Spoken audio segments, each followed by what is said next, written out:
could use water. Got any water? All right, guys. Warren, Van Hollen, Pelosi, Klobuchar, My Lujan, toes right on the line. Schumer. Okay, Warner. Okay, Mark? Okay. We are back.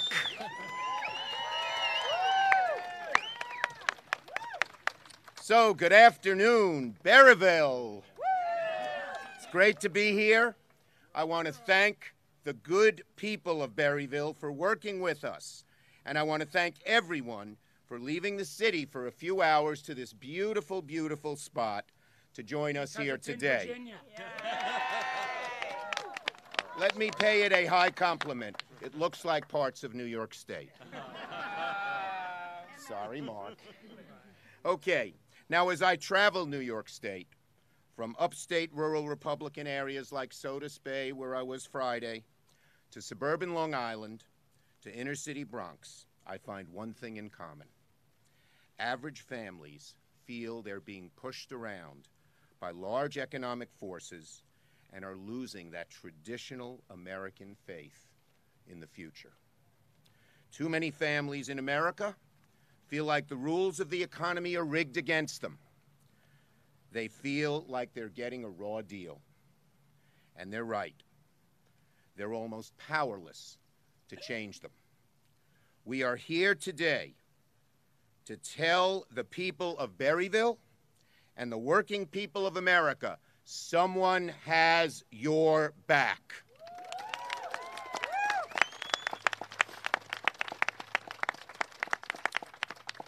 American families deserve a better deal. So this country works for everyone again, not just the elites, not just the special interests. Today, Democrats start presenting that better deal to the American people. Now, there used to be a basic bargain in this country that if you worked hard, played by the rules, you could own a home, afford a car, put your kids through college, take a modest vacation every year, while putting enough away for a comfortable retirement. In the late part of the 20th century, millions of Americans achieved this solid middle-class lifestyle. I should know, I grew up, son of an exterminator, in that America. But things have changed. Today's working Americans are justified in having greater doubts about the future than almost any generation since the Depression. Corporate interests, the super wealthy, are allowed to spend unlimited, undisclosed amounts of money on campaigns and lobbying so they can protect their special deals in Washington. And for too long, government has played along, tilting the economic playing field in favor of the wealthy and powerful, taking the burden off them and putting it on the backs of hardworking Americans. The result? An economy that has created enormous accumulated wealth for wealth holders while producing less work and less pay for workers. Incomes and wages have flatlined while everyday costs have skyrocketed. And when you lose elections, as we did in 2014 and 2016, you don't flinch, you don't blink. You look in the mirror and ask, what did we do wrong? The number one thing we did wrong is not present a strong, bold, economic agenda to working Americans so that their hope for the future might return again.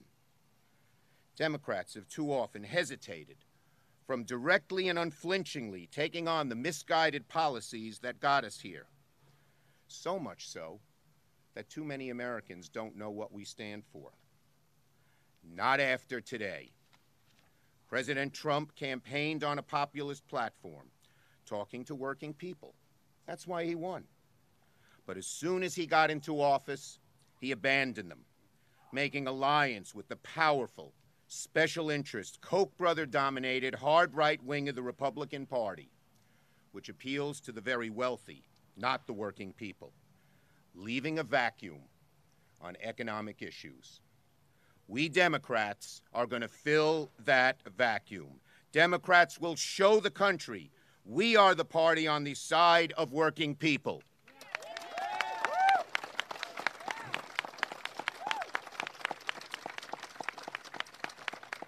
And that we stand for three simple things. First, we're going to increase people's pay. Second, we're going to reduce their everyday expenses. And third, we're going to provide workers the tools they need for the 21st century economy. Simply put, what do Democrats stand for? A better deal for working people. Higher wages, lower costs, and the tools for a 21st century economy.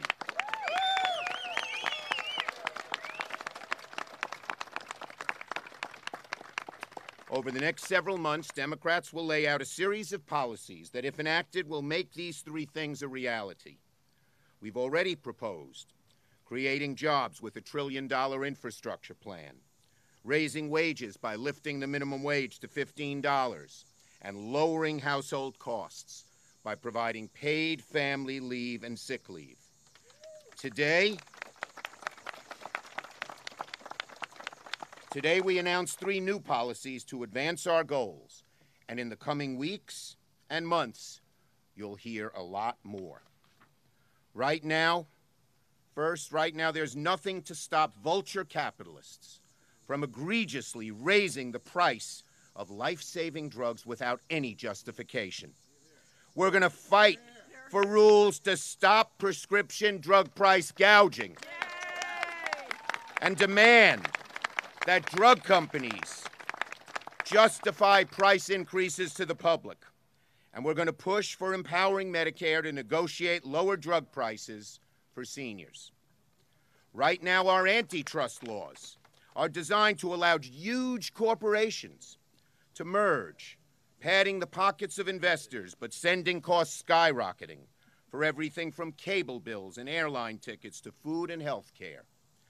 Nothing bothers average folks more than the cable bill or airline fee that just keeps going up because there are so few competitors in the industry, sometimes only one or two. Old-fashioned capitalism has broken down to the detriment of consumers. Adam Smith has lost his way amidst these big corporations. Large corporations, in too many instances, merge for their own interests so they, not the consumer, can dictate prices, the quantity, and the quality of goods. We're going to fight to allow regulators to break up big companies if they're hurting consumers, and to make it harder for companies to merge if it reduces competition. And third, right now, millions of unemployed or underemployed people, particularly those without a college degree, could be brought back into the labor force or retrained to secure full-time, higher-paying work. We propose giving employers, particularly small businesses, a large tax credit to train workers for unfilled jobs, with a requirement to hire that worker at a good wage once the training is complete. This will have particular resonance in smaller cities and rural areas which have experienced an exodus of young people who aren't trained for the jobs that are there. Now, in future weeks, we'll offer additional ideas, from rebuilding rural America to fundamentally changing our trade laws to benefit workers, not multinational corporations. Now, we know that now we're in the minority in both houses of Congress.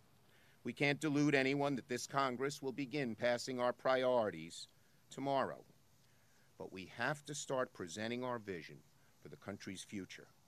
And we must start rallying the American people to support our ideas.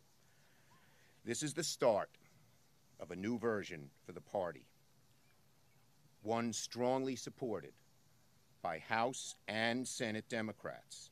As you can see, I'm flanked by members of the Democratic Party from both houses, folks from very different states with sometimes differing points of view. The fact that we're all standing here together today sends a powerful statement. Democrats are unified.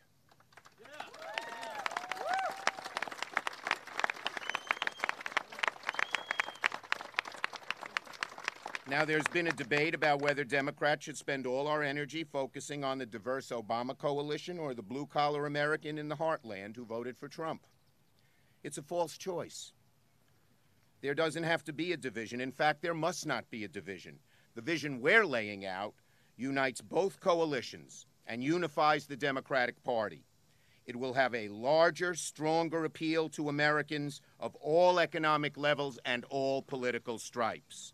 It will appeal to the young woman who just graduated from college in Los Angeles, the factory worker in Akron who's now only making $11 an hour, and the single mom in Buffalo cleaning toilets on minimum wage. The Republican Party seemingly exists to work on behalf of the wealthy and the corporate interests, furthering their dream of lower taxes at the very top, fewer consumer protections, unfettered access and influence for an already favored few. But we know what America looks like when those policies rule today. Prior to the New Deal, government sat silently as corporations and wealthy speculators wrecked the economy. We were beset by panics, recessions, depressions every few decades. It was a time when American workers were alone against the raging sea of economic forces beyond their control. We Democrats are offering a better deal, a phrase that intentionally evokes the New Deal, because we can afford to go back to those times. We cannot afford to go back to those times. The American people deserve an economy that works for them, not for the powerful. A better deal is not just our slogan. It is our mission. It's about reorienting government to work on behalf of people and families. It's not going to be the work of only one Congress. It shouldn't be the work of only one party. We welcome any Republicans willing to join us on these issues. There's an American imperative and a moral imperative to do what we're doing. If that torch, held by the lady in the harbor of the city in which I live, that symbol of optimism and hope for the future, starts flickering, it's a different America that no one will like. Now, last month I went to a Yankees game, and I sat where I usually do. We are not completely united. Last month I went to a Yankees game and sat where I usually do in the right field grandstand. The two people sitting next to me were wearing proud to be deplorable t-shirts. They were Teamsters from Yonkers. We talked the whole game. They weren't really sure of Donald Trump. They didn't know what he stood for. And being Teamsters, were well aware of the awful conditions of our roads. And they were beginning to worry that he couldn't get an infrastructure bill done. But they voted for Trump because they thought he might change things. Now, they're worried he won't, and he can't. They're worried that the potholed roads they drive their trucks on will never get fixed, that Donald Trump was not the change agent or the champion of the working man he claimed to be. We Democrats can answer the calls of millions of Americans like these folks I sat next to by offering them a better deal. And now it's my honor to introduce my partner in this great endeavor, someone who's done a great job for many years, my friend for many more years even than that, Nancy Pelosi. Good morning. Good afternoon, everyone in Berryville and Berryville and Clark County and in Virginia. It's so wonderful to be here with our colleagues from the House and from the Senate. I see an Orioles fan there. I used to root for the Orioles before I was rooting for the Giants, since we're talking about sports. But when we are in Virginia, and Senator Warner makes this point all the time, we are on sacred ground. Here we are in a state that produced so many patriots who signed the Declaration of Independence, and in doing so established that we were independent and that we'd be a democracy. They pledged their lives, their fortune, and their sacred honor. It's also a state where we finally ended the Revolutionary War, sacred ground. And it is a place that recognizes that to honor the vows of our founders, to have our democracy be strong, we must have a strong middle class in our country. The middle class is the backbone of our democracy. It simply is. And so when the middle class, as the distinguished Democratic leader of the Senate has said, when that stagnation of wages sets in, that is a stagnation also of our community and of the country that we are. So, essential to the success of the middle class is the financial stability of America's working families. And essential to that are bigger paychecks to create demand, to inject demand into the economy, to help create jobs and grow the economy for everyone. This connection between financial stability, a strong middle class, and our democracy's strength is a very direct one, and I want to recognize that in this great state of Virginia. That is why today Democrats are unveiling an ambitious and aggressive new economic agenda and a bold new promise to America's working families. From the heartland, these members are from the heartland, but to the suburbs, to the cities, Democrats are offering a better deal, better jobs, better wages, a better future. A better deal is founded on strong values that we share, strong values fueled by fresh ideas. In the House, it has been through many months of discussion and engagement in our caucus with the leadership of our DPCC co-chairs, Cheri Bustos of Illinois, David Cicilline of Rhode Island, and Hakeem Jeffries of the state of New York. And with the leadership of our DCCC chairman, Ben Ray Lujan, I thank them for their leadership in all of this. From them and from the members of the Senate here gathered, distinguished members, you will hear what Democrats have heard from the American people across the country. Democrats know a better deal for hardworking men and women demands bigger, braver thinking to create jobs and raise incomes for American workers by creating good-paying jobs for 10 million more Americans in the next 5 years. We have set a goal to lower the cost of living, as the leader mentioned, for American families by taking unprecedented action to lower the cost of prescription drugs, very, very important, and by cracking down on the monopolies that raise cost for our families and hurt competition. To give every American, this is three: one, to create jobs; two, to lower and with bigger paychecks, to lower the cost of living; and third, to give every American the tools to succeed in the 21st century. We want every family in America to know that they and their children have a place, a strong place in the economy of the 21st century, with massive new commitment to apprenticeships, lifetime learning, paid on-the-job training. The list goes on. We have the proposal. Today, we're on the road. It's so wonderful to be here in Berryville. We are on the road, a state, as I mentioned earlier, with a rich history of our founders and the dream that they proposed of life, liberty, and the pursuit of happiness. We must honor their commitment to that. Next, Democrats will take it on the road. We're on the road here. We're starting here, and now we will take it on the road to engage in conversation with the American people, because this is not just about telling them what we're advocating. It's about listening to their concerns and how we shape this and refine it as we go forward.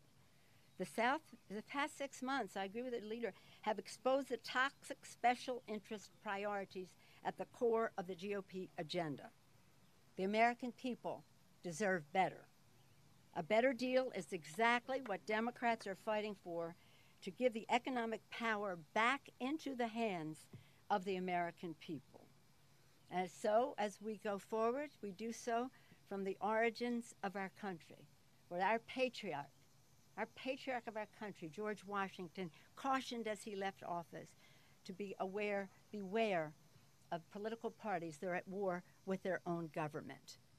We don't want to be at war with anyone. We want to reach out in a bipartisan way to rebuild the infrastructure of America, to increase our paychecks, to lower the cost for families, to do so in a way that prepares every family to be assured that their children have a place in the economy and the America of the future. And with that, I'm very pleased to yield to the distinguished gentleman from Maryland. I'm not sure he's an Orioles fan. He may be a Nats fan. That's up to him to decide. But sports, of course, is a unifying thing for us. We all forget our differences or amplify them when it comes to choosing teams. In any event, a very distinguished gentleman from Maryland, the chairman of the Senate Committee, Chris Van Hollen.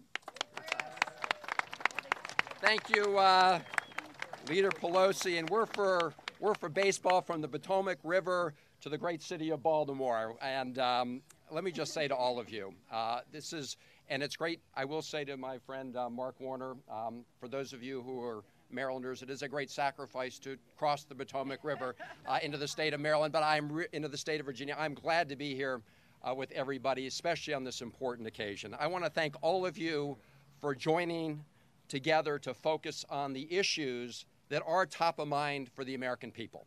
How can we get a better deal for hardworking families?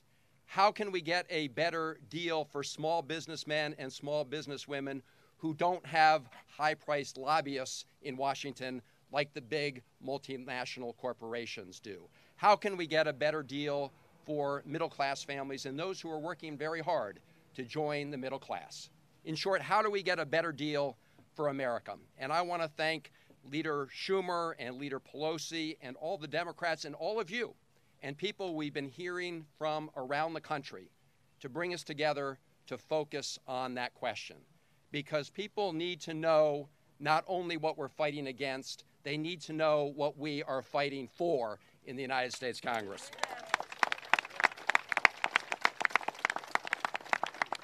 And our Democratic senators and House members have been traveling to every part and every corner of their states and their districts. They've been listening to the American people from cities to suburbs to rural areas, and we're all hearing the same thing, that too many Americans are feeling squeezed between flat or sinking paychecks on the one hand and rising costs and prices on the other. Too many people are working harder than ever but feel like they're on a treadmill or falling behind. And that's what brings us together today, because it's not enough to just identify the problem. It's not enough to simply analyze and empathize. We have to put forward bold solutions. And that is exactly what the Better Deal plan is all about. And we are going to be unveiling the specifics of it because the American people deserve to hear what we intend to do, not only what we are talking about in general terms. And so I want to thank everybody who's been part of this effort, which has really been the result of listening to the American people. And as we take this plan around the country, we'll continue to listen to them and get feedback. But remember, our goal is to focus on how we answer that question that is on the minds of the American people. How do we get a better deal for America? I'm now very pleased to turn this over to a good friend of mine, a terrific member of Congress from New Mexico. He heads up the Democratic Congressional Campaign Committee, Ben Ray Lujan. I'll tell you, it's great to be with everyone today. Good afternoon, everyone. To have friends from both sides of the United States Capitol from all over America gathered today at the welcoming of great friends here in Virginia. Senator Warner, thanks for hosting us and bringing us together in Berryville as well. Like so many others across the country, my family's story is rooted in hard work and public service, and each generation doing better than the last. On my dad's side of the family, my grandfather was a union laborer on the Manhattan Project. My mom's dad was a union carpenter and a soldier who served during World War II, all while my grandmothers raised the family. My mom, she worked in a local school district. My father was a union iron worker before he entered public service. Growing up on our small farm in New Mexico, we didn't have much money. but my family's journey taught me something important. In America, hard work and a good job is all you should need to experience the American dream. But for that to happen, we must ask ourselves if our economy can still deliver on that original American promise. There's good reason that we met here today rather than in Washington, D.C.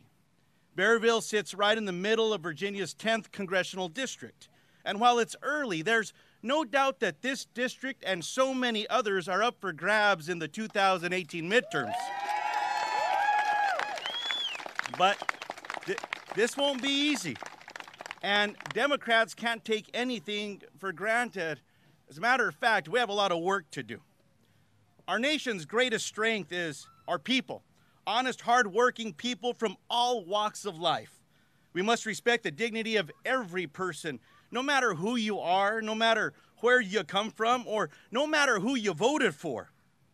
Too many Americans have lost faith in our political system and in the economy. And today we're here in Berryville to begin to restore that faith, to talk about our plan to grow our economy and to deliver better jobs and wages for all Americans, and to invest in the skills and tools to build a better future. This means having an honest discussion of the challenges families still face across America. Compared to just a few years ago, over half of Democrat and swing voters do not feel that there's more opportunity for them.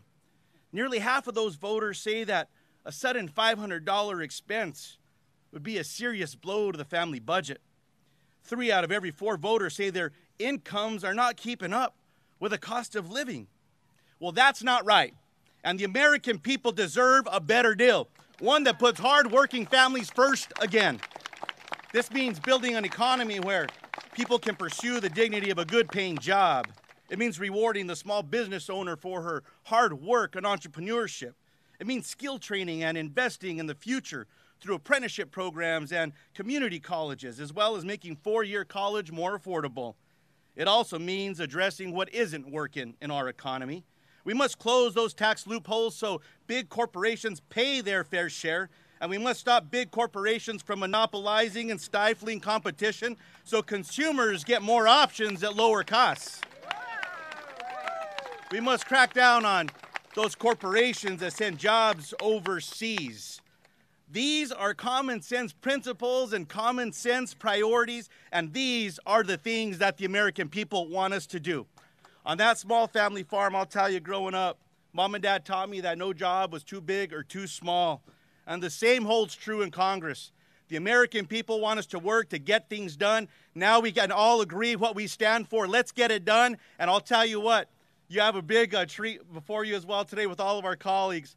One of my favorite U.S. senators as well, great champion out of working families and farmers across rural America out of the state of Minnesota, Senator Klobuchar. Thank you. Thanks so much. Thank you. Well, it is great to be here with all these strong leaders, and especially thank you, Senator Warner, for inviting us. I do remember at one point in your former job, Time Magazine declared you the best governor in the country. Is that right? And so I have always told him that he is welcome in Minnesota, where we have 10,000 lakes and plenty of water for him to walk on. It is good to be here, and it actually, just yesterday, I was with a family from Cambridge, Minnesota. And it's a little bit like Berryville, a place where people work hard just to get ahead. They care about their families. They care about their neighbors. And these twin girls I met, one was named Maria, one Evelyn. They both played softball. One was the pitcher and one was the catcher. And they were identical twins. But there was one thing that was very different, and that is that one of them found out she had juvenile diabetes, right? So her mom goes to the doctor, they get all the help, and gradually over the years, the costs have gone up and up and up for the testing strips, for the insulin. And now we're in a situation where the cost of insulin has gone up 3 times over what it was just a few years ago. And that is not something the average American family can afford. So when one of the girls looked at me and said, "Will you tell our story?" I said, "Yes, I will." And not only that, I've got a group of people that have your back. So we are talking about that family, and we're talking about seniors like Kim Battern from Plymouth, Minnesota, where I grew up. She just retired. She keeps the pen injectors after she uses them. She's a diabetic because they have small amounts of insulin left, and she says it is just too precious to throw out. That shouldn't be happening in America. The prices of 4 out of the top 10 drugs in this country have gone up by 100% over the last 10 years. Now, it might be different if the wages had gone up 100% over the last 10 years, but they have not. So to bring these prices down, we need to raise competition. We have to bring in more generics. And yes, we have to unleash the bargaining power of 41 million seniors and let them negotiate less expensive prices under Medicare. We must do that. We need tough enforcement on price gouging and more transparency with price hikes. The American people want to know why they pay more for prescription drugs than any country in the world. How can that be when we have invented so many of these drugs, when we manufacture so many of these drugs? We are sick and tired of paying more than any country in the world, and it has to stop. And we are seeing this lack of competition all across our economy, whether it is prescription drugs, whether it is cable bills, whether it is airfare, or even beer, right? Then we're getting serious when that happens. And so that's why I'm the ranking member of the Antitrust Subcommittee. And Elizabeth's going to be talking about this in a little bit. But we have to pass a stronger law so that companies just can't get away with murder, so that they can't merge and make things worse for the American people. And that's why we're going to be introducing a stronger standard under our antitrust laws so that we can bring competition and lower prices to the people of America. So, with that note, I'm excited to introduce someone who's also from the Midwest. And there's been a lot of talk about baseball. This woman actually plays it. She is a really strong women's softball player on the congressional team. She comes from Moline, Illinois, where her congressional district is, of course, located, which is, of course, the international headquarters of John Deere. So Cheri Bustos is someone who knows a little bit about the Midwest and a lot about our country and how we move forward. Cheri Bustos of Illinois. Thank you. And by the way, Senator Klobuchar is our play-by-play announcer for our Congressional Women's Softball game, worth noting. Well, hello, Virginia. And hello, America. And Leader Pelosi, when you were talking about the Orioles hat, I see that out there, but I also see a DeKalb seed hat out there. And that's like my kind of peeps. I am Cheri Bustos, and I represent the 17th District of Illinois. It is 7,000 square miles. It is mostly rural. It is mostly blue-collar, and it is all along the Mississippi River. So way too many families that I represent understand the economy is not working for them. Some have worked for decades in manufacturing, only to spend their last days training the replacements who came over from China, and where their last job was to padlock their factory door. Others poured their hearts and their souls into Main Street businesses, only to see the greed of Wall Street get the better of them. And moms and dads across the heartland in regions like I represent worry whether they'll be able to see their grandkids grow up because their kids have had to move to big towns just to get a job. The truth is, across America, there are millions of hardworking men and women who have been left behind. They don't want a handout, and they don't want our sympathy. We all know that. They simply want government and corporations not to work against them. And we're here to say, we hear you, we agree with you, and we are ready to present a better deal.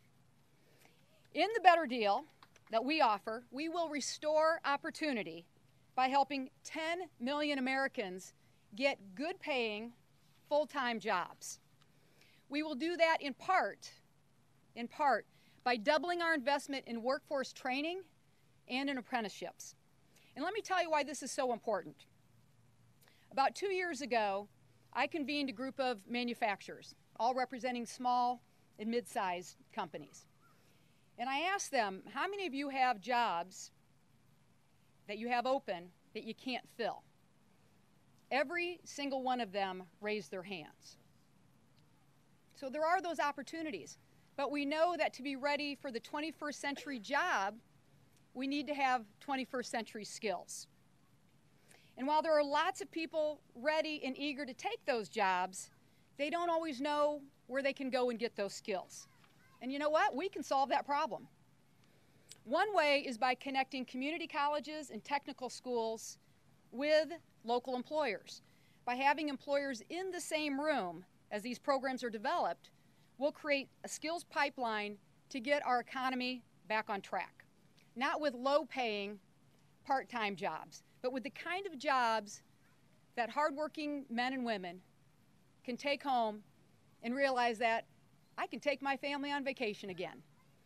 I can buy that pickup truck that I like to buy every 5, 6, 7 years.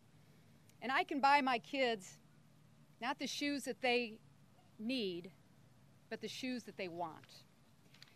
We do that by connecting these workers with the better skills that lead to better jobs, that lead to better wages, and that in turn will lead to a better future for the hardworking families that we all represent. That is our better deal for America. Bringing back hope, restoring trust. And I know, the folks behind me know too, that we can do it. Thank you very much. And it is my distinct pleasure to elect somebody that probably each and every one of you know a little bit about, Senator Elizabeth Warren. Thank you. Hello, hey. Hello, Virginia. Hello, Berryville. So we know why we're here today. We're here today because the economy is broken. Today, a tiny sliver of wealthy individuals and giant corporations hold the majority of this nation's wealth, while working families are struggling more and more just to make it day to day. Americans know that this economy is rigged in favor of billionaires and giant corporations, and rigged against everyone else. And it's not hard to see how this happened.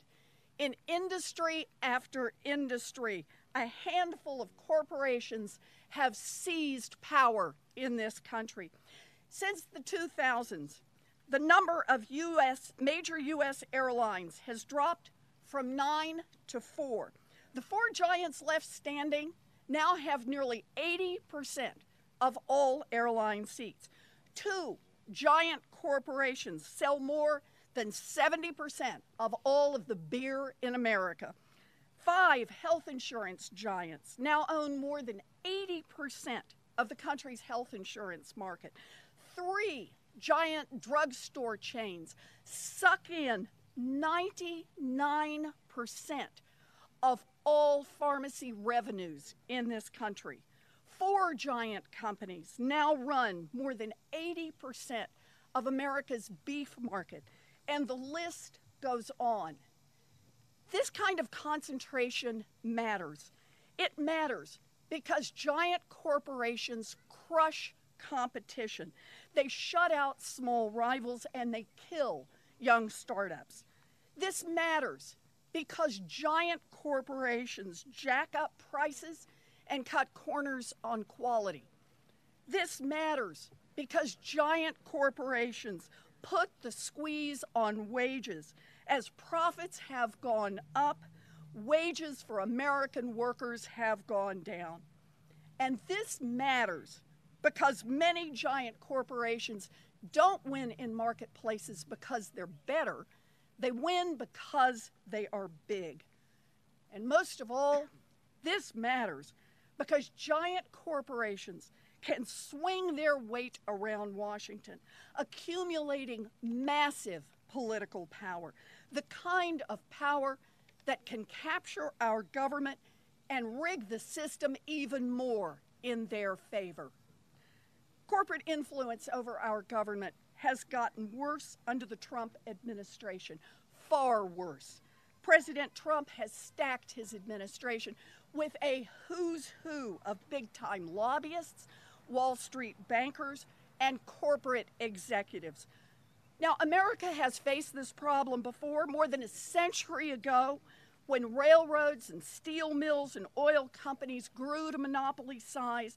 Congress passed antitrust laws and broke up those powerful corporations, and competition flourished in this country.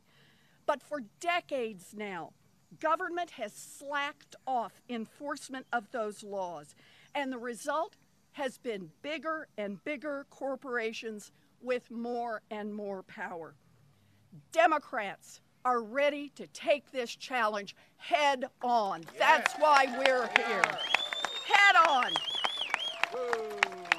And that starts with leveling the playing field to make the economy and our political system work for working families. That's why we're here. So today, let's be specific. Democrats propose new policies to bust monopolies and restore competition in our markets. We want stronger enforcement of antitrust laws. You bet we do. We want tougher rules against anti-competitive mergers, tougher rules to tackle the problem of control over data, tougher rules on post-merger review, and we want a consumer competition advocate to make sure that someone besides the giant corporations get heard in Washington. Yes. Now, make no mistake, these are pro-market changes, the kind that Teddy Roosevelt advocated when he broke up the big trusts, the kind that anyone who believes in competitive markets, Democrat or Republican, should be able to agree on, because they would make our markets healthier and more competitive. Let's face it, America is getting richer every year. But for working families to get a share of that prosperity that they're creating, we need some serious enforcement of competition laws. This is one step that Democrats are offering to take back our government, and it's a darn good step. Thank you. Thank you. Thank you. And now I have the honor of introducing my friend and someone who is a warrior on behalf of working people, David Cicilline. Come on up, David. Come out. They're warmed up. They're warmed up. Okay. Although Senator Warren and I were both surprised to hear all these sports references, there's no mention of the world champion New England Patriots or the Boston Red Sox. But I am delighted to be here with all of my colleagues and with all of you, and thank the residents of Berryville for welcoming us. If there is one word that sums up our agenda, it is spelled J-O-B. As you all know, a job is more than just a paycheck. It's about knowing that hard work is honored and valued. It's about being treated with dignity and respect, the dignity and respect that every single human being deserves. And it's about knowing you can take care of yourself and your family. When I was growing up in Rhode Island, folks knew that if they worked hard and played by the rules, life would be okay. They could buy a home. They could give their kids a better life than they had. They could save for a secure retirement with dignity and peace. But like many places around our country, that's not how it works anymore. The jewelry factories and textile mills that once gave my constituents the promise of a better future have been closed for decades. Wages haven't kept pace with inflation, and it's harder than ever to get ahead. People in my state and all across this country feel like the system is rigged against them. And you know what? It is. Our tax code rewards companies that ship jobs overseas. Millionaires and billionaires don't pay their fair share. Pensions are gone. Medicare is under attack. And while the corporate special interests are doing better than ever, everyday people are working 2 or even 3 jobs just to get by. It doesn't have to be this way. And when we take back Congress, a year from now, it's not going to be this way.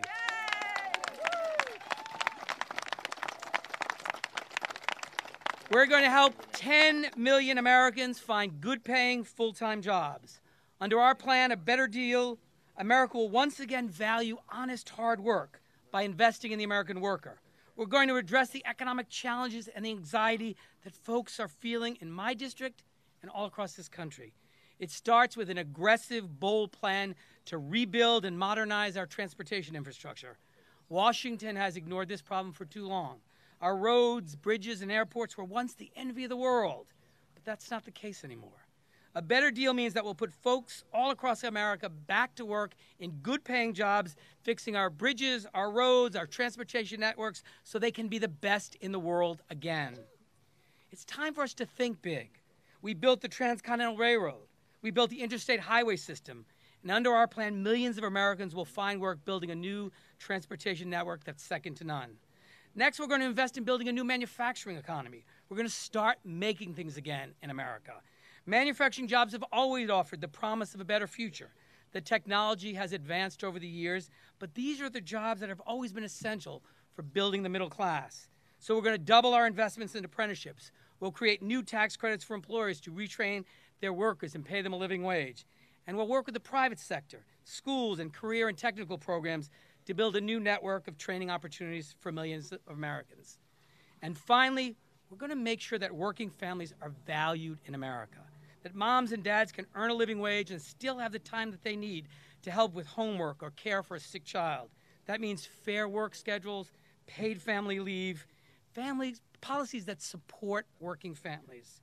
In the weeks ahead, we'll have more to say about these policies and what we're going to do to get this work done on behalf of the American people. The American people here in Virginia and everywhere in our country deserve a government that is working for them. Americans have earned the right to send their kids to excellent schools, to live in safe communities, to have health care that protects them, and to live and retire with dignity. This agenda will make that happen. The American people have had enough broken promises to last a lifetime. We're going to deliver real results. We're going to give them a better deal with better jobs, better wages, and a better future. And it is now my great pleasure to introduce our host, someone you know well, the extraordinary Senator Warner. Hey, hello Berryville. Hello Clark County. Hello Frederick County. Hey Winchester. Welcome all of you. Chuckles, you listen. Welcome to the Commonwealth, not the state. Welcome to the Commonwealth of Virginia. Anybody hot yet? So I will be brief. And Amy, let me just say, echoing what you said, I've got a daughter with type 1 juvenile diabetic. I've seen those rising costs, and frankly, we do deserve that better deal in terms of prescription drug prices. Let's, we're here talking about what we're going to try to do as Democrats in Washington. But the truth is, in Virginia, we never get any time off. We have very important state elections this year, and we've got two great candidates for the House of Delegates, Wendy and Tia, right down here in front.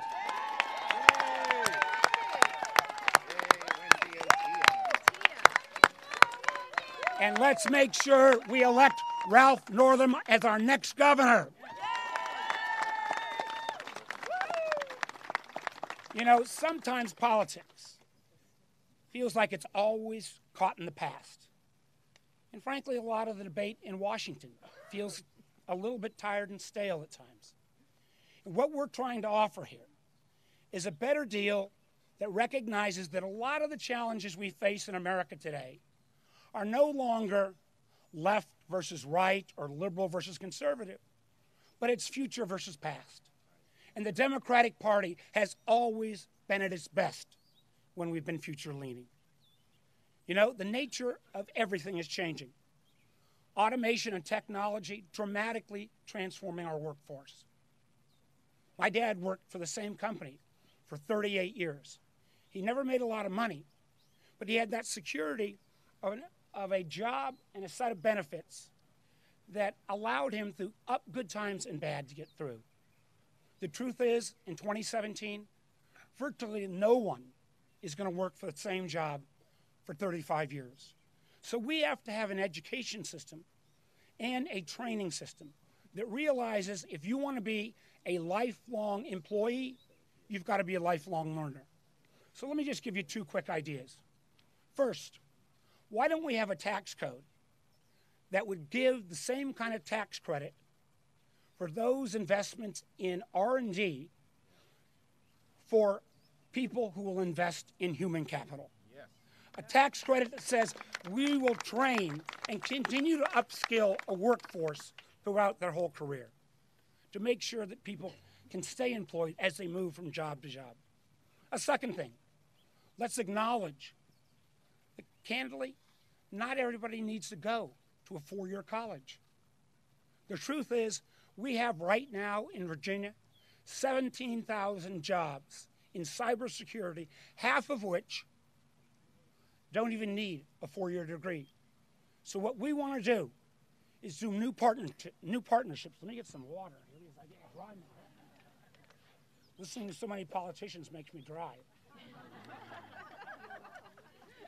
We need to have a partnership with community colleges and apprenticeship programs, and recognizing that we've got to have skills that will meet the jobs of the future. 17,000 unfilled cyber jobs, starting salary $88,000 apiece. Half of them don't need a four-year degree. So how we lean in to this new economy, this new future, is what this better deal is all about. We're going to have an opportunity over the coming weeks to lay out more ideas, to continue to frame this as not the old politics of the past, but a bold democratic agenda that leads into the future. And one of those great leaders who are leading us into the future is the next, and actually the cleanup hitter of this whole group, the great congressman from the city of New York, Hakeem Jeffries. Yeah.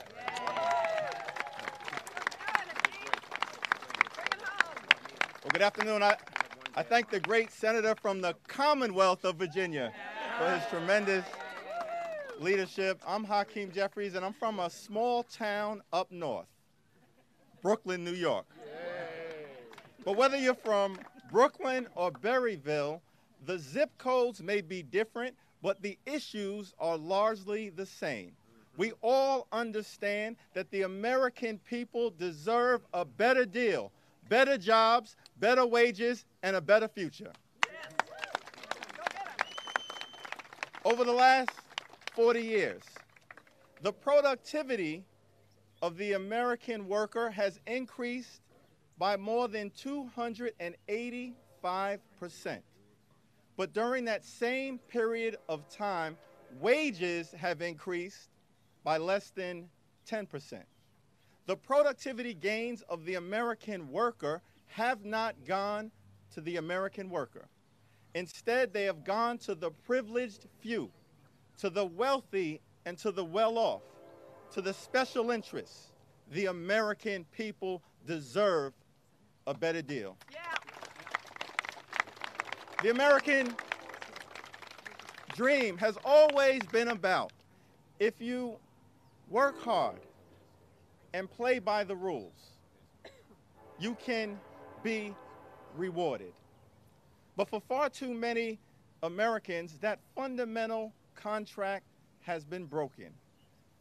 Working families, middle-class folks, senior citizens, the poor, the sick, the afflicted, people in urban America, suburban America, and rural America, increasingly left behind by an economy that works for the privileged few and not for all Americans. We deserve a better deal. For far too many Americans, wages have failed to keep up with the rate of inflation. For far too many Americans, wages have failed to keep up with the rising cost of living. For far too many Americans, wages have failed to keep up with our collective aspirations to provide a better future for our children and for our grandchildren. The American people deserve a better deal. Yeah. Democrats will work hard to aggressively tackle the persistent problem of wage stagnation. We will use the tax code not to benefit the wealthy and the well-off, but to incentivize and encourage small businesses and corporations to raise the wages and increase the pay of the American worker. We will break up monopolies that artificially suppress wages and keep the pay low of the American worker. And we will raise the minimum wage to $15 per hour and make sure that every single American can have a living wage that will provide them with the opportunity to raise their families in a comfortable fashion. Democrats will invest in education and job training, invest in transportation and infrastructure, invest in research and development, invest in technology and innovation, and invest in the American people. We will not rest until every single American across this great land has a better deal, better jobs, better wages, and a better future. God bless the United States of America. I yield to Leader Schumer and Leader Pelosi. Nancy, we'll do questions. Nancy, we'll do. Okay, we're ready for some questions. We'll take a few. Jerry.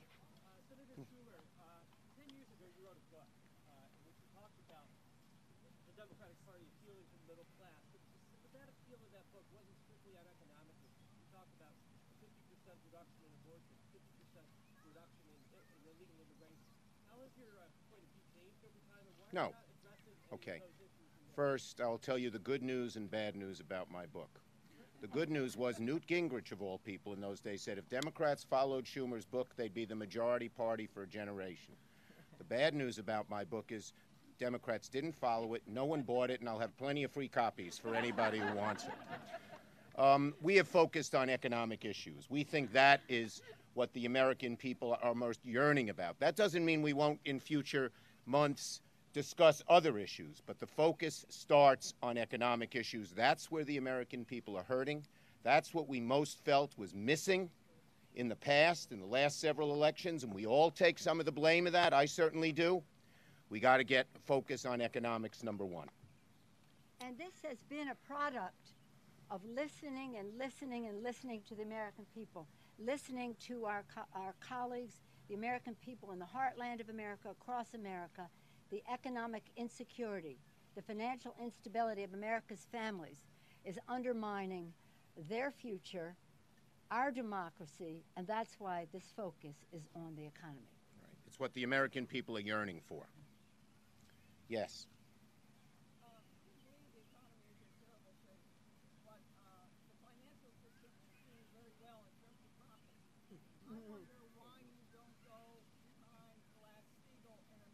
Okay.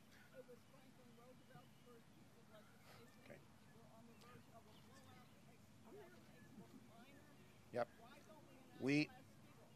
We are going to talk about some of the issues dealing with Wall Street and short-termism and all these things in future months.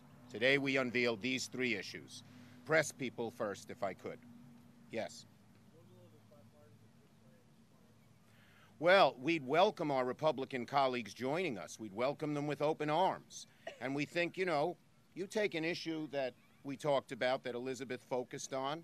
Adam Smith economics said we shouldn't have 3 or 4 big companies dominating. That's classic Republicanism. We would welcome them joining us. Here's the problem. Their party has so been taken over by the wealthy, powerful, Koch brother-led special interests that many of them who would agree with us are afraid to even join us. But we hope as a better deal resonates around America and they see that their path, free up corporations, cut their taxes, get rid of all the protections to consumers and workers and the environment, fails, they may come join us. That's our hope.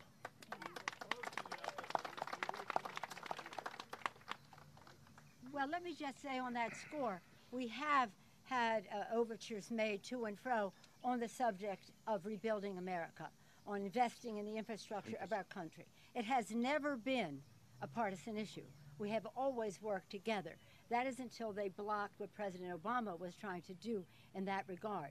But we're not in a place of blocking, we're in a place of working together. And I said earlier about President Washington, he's cautioned against political parties who are at war with their own government. Does that sound familiar with the deconstruction of government that the Republicans are advocating? And part of that is to undermine our investments in the future. But we're hopeful and we're optimistic, and we always extend the hand of friendship. Yes.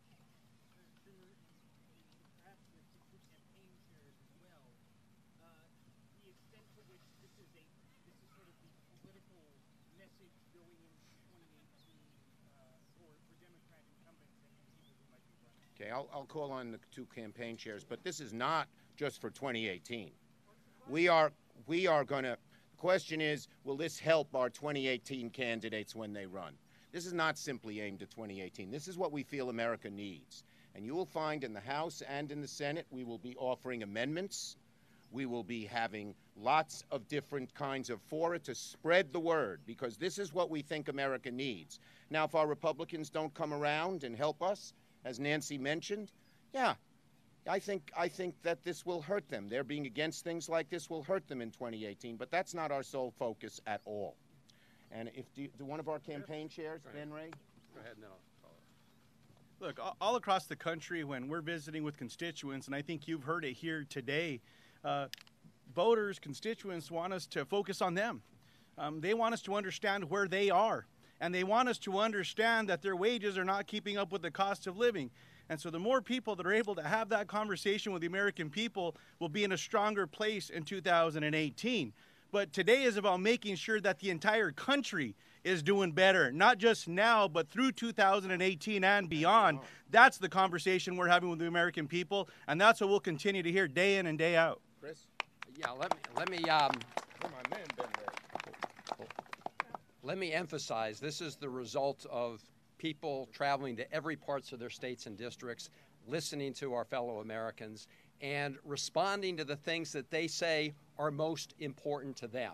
And also responding to the people who say, okay, you guys always talk about this stuff, but what are you actually going to do about it? As I said earlier, it's not enough to empathize or sympathize or analyze. You got to do something about it. You got to tell the American people, if they support our candidates, here's what we will do. So this is a response to the cries we're hearing from the American public, and we think that people are crying out for what we call a better deal for America.